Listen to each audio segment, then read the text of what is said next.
What is up, everyone? Kyle here, otherwise known as Twisted500, back with another video. Today I'll be doing the install to the Kelltrac Posi-lock system for the independent rear suspension. My goal from this video is to edit it as little as possible, so you weekend warriors, people who don't have a lot of tools, things like that, kind of know what they're doing.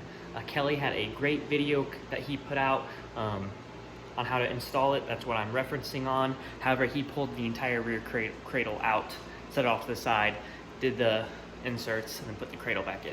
I'm not doing that. I'm gonna leave the cradle in on the car because I feel like most people aren't going to want to completely drop the cradle or won't have the ability to completely drop the rear cradle. So I'll leave mine in, show you guys how I'm doing it that way.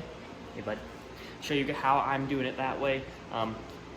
Hopefully start to finish. Hopefully there's not a lot of fluff downtime where I find parts, things like that I need, tools. But I'll try to edit it as little as possible so you guys can see the actual process of me doing that. So first things first, I'm gonna get the car jacked up, get the rear wheel off. Just gonna do it one side at a time, maybe fronts. Kelly says do fronts and then do the backs. I might do just a side at a time. We'll see.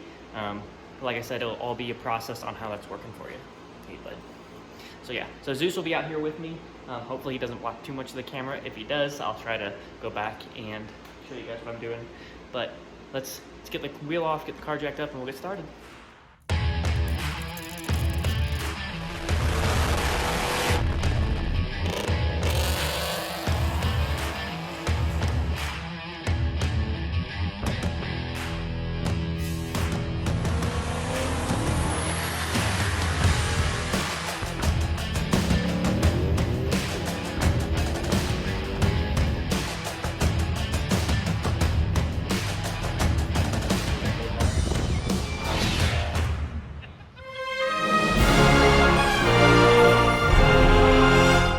Okay guys, have the wheel off.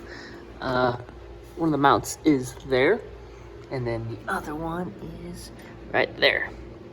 I'm gonna drop these bolts, put the bushings on, and I'll show you exactly how I'm doing that. So unfortunately, there isn't a ton of room here with the exhaust and then the sway bar.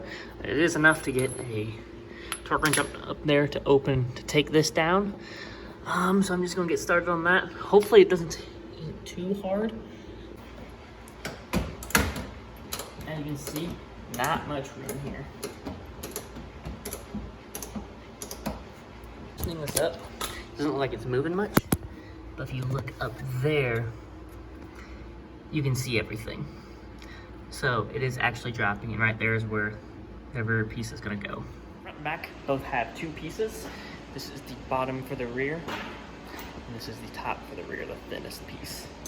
So I'm gonna grab those, bring those back, and then the front both has a top and a bottom piece as well. So got two here. Actually, I'm gonna put one back. I only need one side at a time. I'll put those back. And then once the bolt is all the way out, this top piece should just slide right in there. I'll show you guys. This shows how much play is actually in that cradle, because I can take the bolt out and it's allowed to drop. And this piece just goes on top. Just get a pretty snug right on top. Yep.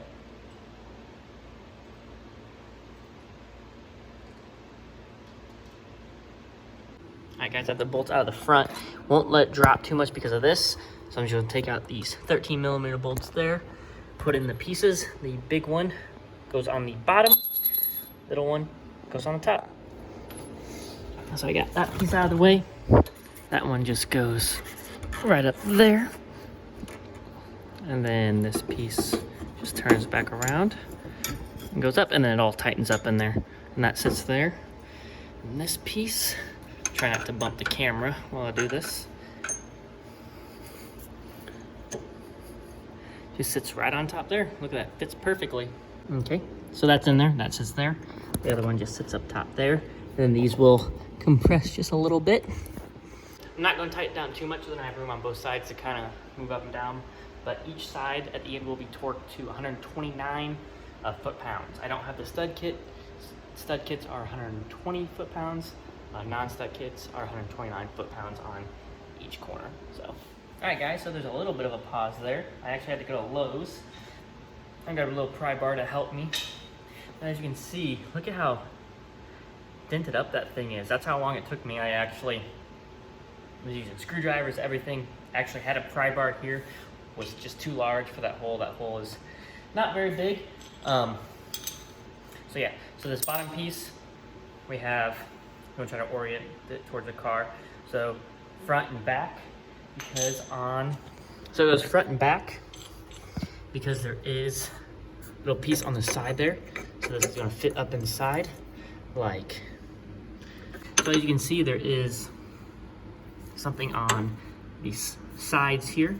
So this will go front and the back, just fits right in there, just like that. And then the top piece goes on top, which I don't have, and that just all bolts back together.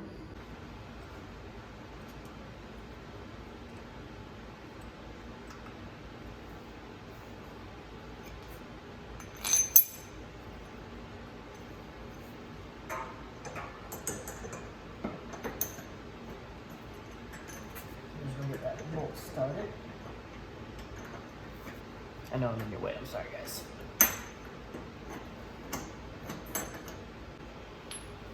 As you can see, there are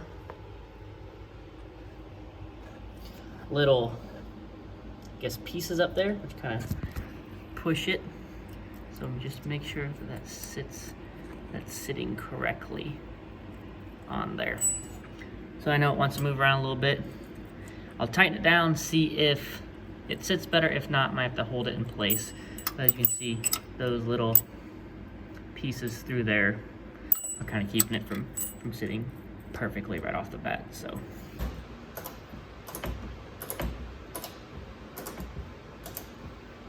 it's there. That looks pretty even.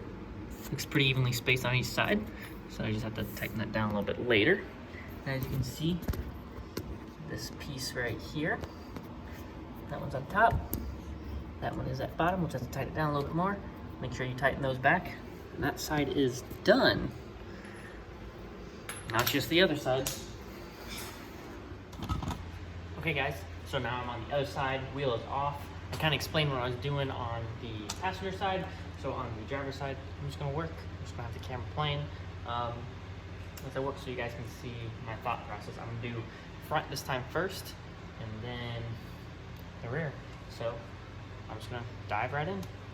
Make sure that they're flush. I'm going to tighten down this side, go to the rear of the other side, 129, go to the front and front. So just like a crisscross pattern, just like you would with tires, to make sure they're square and not one side's all the way up and the other side's not.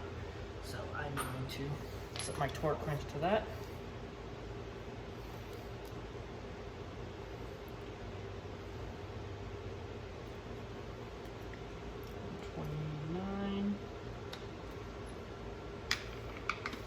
I'm going to get that tightened down.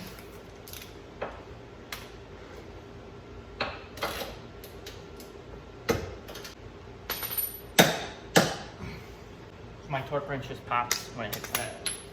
While I'm here, I'm going to make sure those front two didn't loosen up at all for me on that little bracket. Tight. And tight. Okay. Now I'll bounce to the other side. So I'm going to do front on the other side, so I'm doing the rear on this side. I get all 129.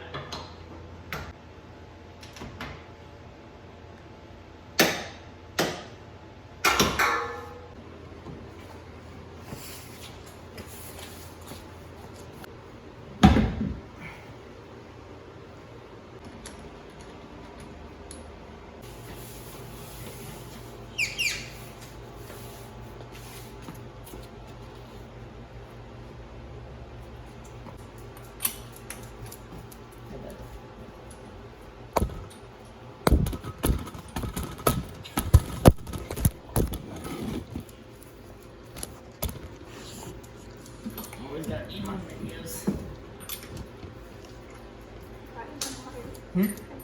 Oh, that's good.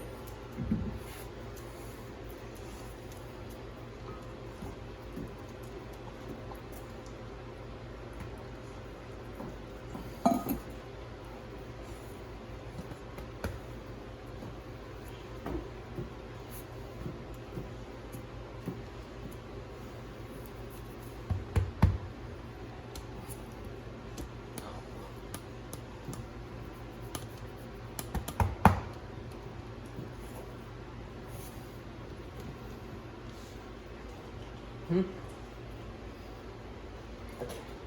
Go, Mom. Go inside. Good boy. These are those Lightspeed racing wheels I was talking about. I was going to throw on the drag rails for MITM coming up in July. However, I wanted a proper before and after of the Posi-lock system. Can't do a proper before and after with different wheels. So I'm keeping these same wheels and tires on. I'm gonna do the after, see if there's any difference. I'm just gonna try to be as objective as possible and not let the placebo effect kick in at all. So after this video, and then after the video of the Posi-lock system, the next video will be me prepping the car for MITM. I will be roll racing, no drag racing or dig racing. Reason is, car is still on stock motor and stock trans. I mean stock clutches too, not just the DCT, stock clutches straight that were in the car when it was built. The parts we were looking for, hoping they would show up, didn't show up in time. That's okay. We're not going to try to squeeze them in right before the event. If maybe we're running into some issues, some clearance issues, just a little thing like that, we don't want the car to be down for that event. So, stock clutches, stock motor, everything stock. We throw the drag radials on for that. You'll see the prep going behind that. Hopefully the car does well. We've worked out some of the kinks. We'll just have to see for sure. But all I have to do is torque down the wheels and car is done. Yeah, car is done. Super excited to see how these actually work out. From what I've heard, they do actually work, so we'll see. Let me know what you guys thought of the video. Obviously, this wasn't the easiest way to do things. Different set of tools, things like that would have been easier. I want to do it as basically as possible with what I had. Obviously, I did have to go out buy a pry bar just because the one I was using was too thick to fit into these little holes. They look big, but when you're trying to get around that lip there, the hole becomes a lot smaller trying to get the pry bar in there. So like I said, more content coming, guys. I hope you all enjoyed. Like I said, not the easiest way to do things, but that's okay. We got it done, and that's all that matters. So I'll see y'all soon.